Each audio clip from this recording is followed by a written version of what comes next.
guys, welcome back to another Social Study with Savanna's video. Today I'm going to be talking about socialism. I'm sure some of you have heard the term, but not all of you might know what it's about. So I'm going to try to explain what it is and what it would do to America. So, socialism is any of various economic and political theories advocating collective or governmental ownership and administration of the means of production and distribution of goods. Many people in America believe that socialism is a good thing and that it would help America. According to the 2019 annual report on U.S. attitudes towards socialism, 70% of millennials say that they would vote socialist. But do they really know what socialism is and if it works? According to PragerU, socialism is when the government has complete control over everything. They get to decide what you can have, how much of it you can have, and what you will pay for it. Although most Americans age 35 and under trust themselves more than the community or government, most of them want the government to be in complete control over every aspect of their life. Still, many of them say socialist countries are good. Let's look at Venezuela, then, one of the most recent socialist countries. Venezuela was one of the most prosperous countries in South America before Hugo Chavez was elected. His motto was Esperanza y Cambio, or in English, hope and change. Venezuelan native now living in America, Debbie D'Souza, said, "Once there was a South American country with a promising future, but now all that promise is gone. I can tell you what happened in one word: socialism. And wrongs would be righted if they, the Venezuelans, elected him, Hugo Chavez.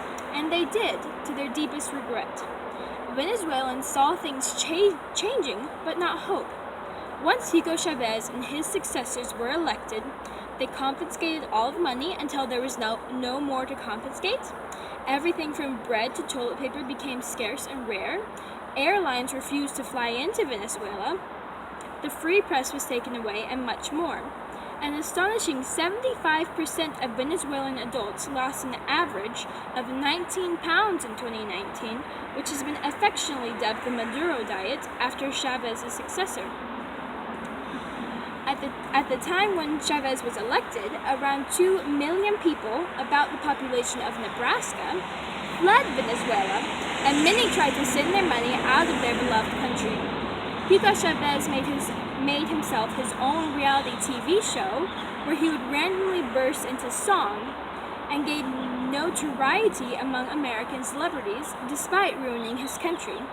He kept the rich extraordinarily rich while the middle and lower caste became penniless and destitute. Today, a meal in Venezuela might consist of rats. D'Souza says, "Take heed, America." We see the same story in every true socialist country. Brazil, Gaza, Zimbabwe, Nicaragua, Cuba, they all have the same horror stories.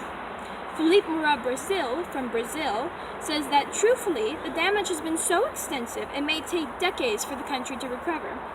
But if we do, it won't be socialism that saves us. American millennials, take note. More than 1 million people have died due to communism and socialism, not to mention the people currently living in concentration camps and others in squalor. We know that socialism has not worked in any other country in the history of time, but many people still believe it will work in America. They say that capitalism, the current economic system in place in America, makes people selfish, and socialism makes people selfless. We've all heard the term capitalism is built off of human greed, and socialism is built off of human need. AOC, or Alexandria Ocasio-Cortez, described capitalism as this: Capitalism is, to me, an ideology of capital. The most important thing is the concentration of capital, and it means that we seek and prioritize profit and the accumulation of money above all else. And we seek it at any human and environmental cost. But this simply is not true.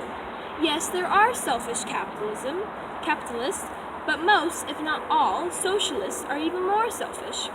As Steve Crowder, a political commentator, said, "What's more greedy than wanting to take from someone something else you haven't earned?"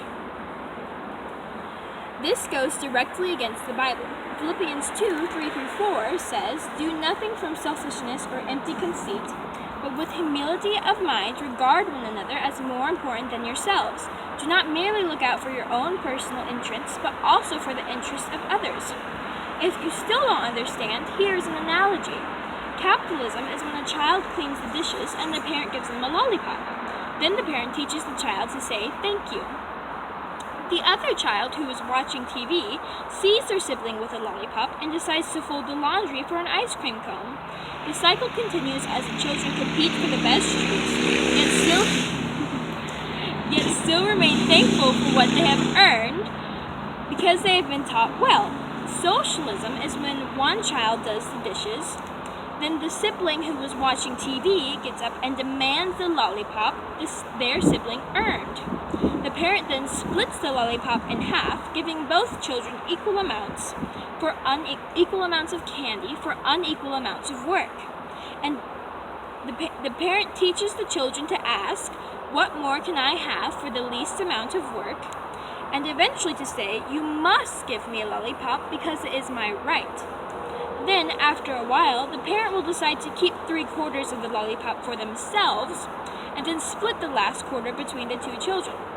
Dennis Prager said it best: "Socialism teaches people to demand more, capitalism teaches people to work more." Still others say that democratic socialism is better than simply socialism, but putting the word democratic before the word socialism does not make it any more or less violent, says Steve Crowder. He also once said about capitalism versus socialism, capitalism can only truly occur through voluntary transaction. Socialism can only occur at gunpoint. If you elect a socialist, that does not mean they won't take away your rights, property, money, and food. Socialist leaders like Hugo Chavez and Lula da Silva were elected, and the latter portrayed himself as cool and hip, giving himself the nickname Little Lula Peace and Love, before destroying Brazil. Capitalism leads to economic democracy. Socialism leads to economic dictatorship of the elite. Always and anywhere, so beware of what you ask for, you just might get it, said Andy Kreutzer, author of The Comeback for Capitalism. He also said that capitalism is a form of democracy if you take time to think about it. Consumers vote on products that they like with every dollar they spend. That's why businesses and restaurants compete to have the best products, prices, and marketing and staff. With democratic socialism, you vote on who you would like to ruin your country. It's happened before. We can safely say that socialism will not benefit America, which has been prospering in a capitalist democracy for 200 years. One only needs to take time to learn what socialism is and how it has helped other countries. So I hope that was a good overview of what socialism is and what it has done for a few countries and why we shouldn't have it here in America. But I hope that you learned something from this video and that you never stop learning. Bye!